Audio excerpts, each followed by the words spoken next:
بسم اللہ الرحمن الرحیم۔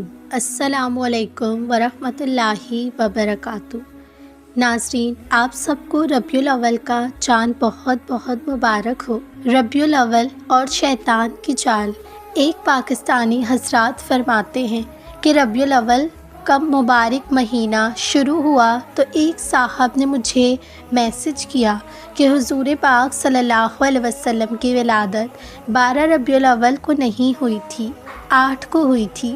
میں نے جواب دیا، ٹھیک ہے، آج سے میں اور آپ 8 ربیع الاول کو میلاد کی خوشی میں حضور پاک صلی اللہ علیہ وسلم کا ذکر کریں گے، شان بیان کریں گے، نعت پڑھیں گے، درود السلام پڑھیں گے۔ پھر خاموشی، کوئی جواب نہیں آیا۔ لیکن اگلے ہی دن ایک اور میسج آیا کہ اپنے بندوں سے پوچھو، پہلے 12 ربیع الاول کو 12 وفات آپ صلی اللہ علیہ وسلم کے وصال کا دن منایا جاتا تھا، لیکن آج کل میلاد کی خوشی منائی جاتی ہے۔ میں نے جواب دیا، ٹھیک ہے، آج سے میں اور آپ 12 وفات منائیں گے۔ 12 ربیع الاول کو حضور صلی اللہ علیہ وسلم کے غم میں آپ کا ذکر کریں گے، شان بیان کریں گے، نعت پڑھیں گے، درود و سلام پڑھیں گے۔ ایک بار پھر خاموشی، کوئی جواب نہیں آیا۔ پھر ایک دن میسج آیا کہ لفظ میلاد بدعت ہے۔ میں نے کہا، ٹھیک ہے، اس لفظ کی جگہ لفظ ایمان استعمال کر لیتے ہیں اور حضور صلی اللہ علیہ وسلم پر درود و سلام پڑھتے ہیں، ذکر کرتے ہیں۔ کیا آپ میرے ساتھ ایمان میں شامل ہوں گے؟ پھر خاموش ہو گیا۔ ایک روز پھر میسج آیا کہ حضور پاک صلی اللہ علیہ وسلم معراج شریف پر 27 رجب کو نہیں گئے تھے۔ شمسی عادت کے مطابق اور بعض ہم عصر روایت کے تجزیے سے یہ ثابت ہوتا ہے کہ معراج شریف ماہ رجب میں نہیں ہوئی تھی، وغیرہ وغیرہ۔ یعنی تم جس رات کو شب معراج کہہ کر ذکر معراج کرتے ہو، وہ تاریخ درست نہیں۔ میں نے رپلائی کیا کہ اس سے اچھا کوئی فرق نہیں پڑتا کہ معراج شریف کس ماہ اور کس تاریخ میں ہوئی۔ ہم حضور پاک صلی اللہ علیہ وسلم کی محبت میں معراج شریف اور آپ صلی اللہ علیہ وسلم کی شان بیان کرتے ہیں۔ یہ کام 27 رجب کو یا پھر جس بھی دن کہو گے اس دن کر لیں گے۔ اس کے بعد مکمل خاموشی، کوئی میسج ہی نہیں آیا۔ پھر اگلے دن میسج آیا کہ کسی کام کے لیے بھی دن مخصوص یعنی کوئی بھی دن فکس کرنا بدعت ہے۔ میں نے کہا، ٹھیک ہے، آج سے میں اور آپ ہر دن حضور صلی اللہ علیہ وسلم کے لیے درود سلام، ذکر و عشق، مدد و شان بیان کرنے کا اہتمام کیا کریں گے۔ لیکن میری کسی بھی آفر پر وہ تیار نہ ہوا اس کام کے لیے۔ مجھے سمجھ یہ آئی کہ شیطان کو پرابلم صرف حضور پاک کے نام سے ہے، آپ صلی اللہ علیہ وسلم کے ذکر سے نہیں۔ آپ صلی اللہ علیہ وسلم کے ذکر سے ہے، آپ صلی اللہ علیہ وسلم کی شان بلند کرنے سے ہے، آپ صلی اللہ علیہ وسلم پر سلام بھیجنے سے ہے۔ اور اس نے نہ سمجھ مسلمانوں کو اس مشن میں اپنے ساتھ ملا لیا ہے۔ یہ لوگ نہ خود محبت میں حضور پاک صلی اللہ علیہ وسلم کا ذکر کر سکتے ہیں اور نہ ہی کوئی اور کرے تو ان سے برداشت ہوتا ہے۔ بہرحال، ان سے برداشت ہو یا نہ ہو، حضور صلی اللہ علیہ وسلم کا ذکر بھی ہوگا اور آپ صلی اللہ علیہ وسلم کی شان بھی قیامت تک بلند ہوتی رہے گی، کیونکہ اللہ نے فرمایا ہے، وَرَفَعْنَا لَكَ ذِكْرَكَ، اور ہم نے تمہارے لیے تمہارا ذکر بلند کیا۔ اللہ پاک ہمیں حضور صلی اللہ علیہ وسلم کی سچی محبت، اطاعت اور شفاعت عطا فرمائے، آمین۔ اور ہر لمحہ حضور پاک صلی اللہ علیہ وسلم کا ذکر کرنے اور آپ صلی اللہ علیہ وسلم کی شان بلند کرنے کی توفیق عطا فرمائے، آمین ثم آمین۔ ناظرین، آج کی اس ویڈیو کا دوسرا ٹاپک ہے میرا سوال، اللہ کا جواب۔ میں نے کہا، تیری مدد کیسے ملے گی یا رب؟ اور مجھے جواب ملا، صبر اور نماز سے مدد لیا کرو۔ میں نے کہا، میں بہت گناہگار ہوں۔ جواب ملا، اللہ کی رحمت سے مایوس نہ ہو، اللہ سب گناہ بخش دے گا۔ میں نے کہا میں بہت اکیلی ہوں یا رب۔ جواب ملا بے شک ہم تمہاری شہ رگ سے بھی زیادہ قریب ہیں۔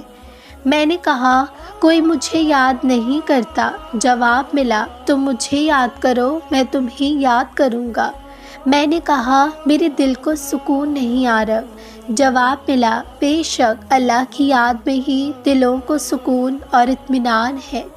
اللہ کے وعدے، اللہ نے قرآن میں کچھ وعدوں کا ذکر کر لیا ہے، چلیں اس بارے میں جانتے ہیں آج۔ اللہ کا وعدہ طاقت سے بڑھ کر تکلیف نہیں دے گا۔ اللہ کسی جان پر اس کی طاقت سے زیادہ بوجھ نہیں ڈالتا۔ جب کبھی تمہیں لگے کہ حالات بہت سخت ہیں یا آزمائش نے گھیر لیا ہے، تو یہ یاد رکھو کہ اللہ نے خود فرمایا ہے میں تمہیں تمہاری ہمت سے بڑھ کر نہیں آزماؤں گا۔ جو دکھ دیا ہے وہ برداشت کے مطابق، وہ تمہاری برداشت کے مطابق ہے۔ یہ آزمائش تمہیں توڑنے کے لیے نہیں، سنوارنے کے لیے آئی ہے۔ اللہ کا وعدہ صبر کرنے والوں کے ساتھ ہے، اور صبر کرو، بے شک اللہ صبر کرنے والوں کے ساتھ ہے۔ جب دل بے قرار ہو، آنکھیں اشکیار ہوں اور کوئی سہارا نہ ہو، تب یہ آیت دل کو تسلی دیتی ہے۔ اللہ فرماتے ہیں تم صبر کرو، میں تمہارے ساتھ ہوں۔ اللہ تمہارے ہر درد، ہر آنسو، ہر بے چینی کو دیکھ رہا ہے، اور وہ ہمیشہ تمہارے ساتھ ہے۔ اللہ کا وعدہ جو گیا اس سے بہتر ملے گا۔ یقیناً آگے آنے والے حالات تمہارے لیے پہلے حالات سے بہتر ہوں گے۔ کبھی کوئی انسان چلا گیا، کوئی چیز چھن گئی، کوئی خواب ٹوٹ گیا، تو یہ سن لو کہ کبھی کسی چیز کو تم سے چھینا نہیں، مگر اس سے بہتر کے لیے راستہ کھولتا ہے۔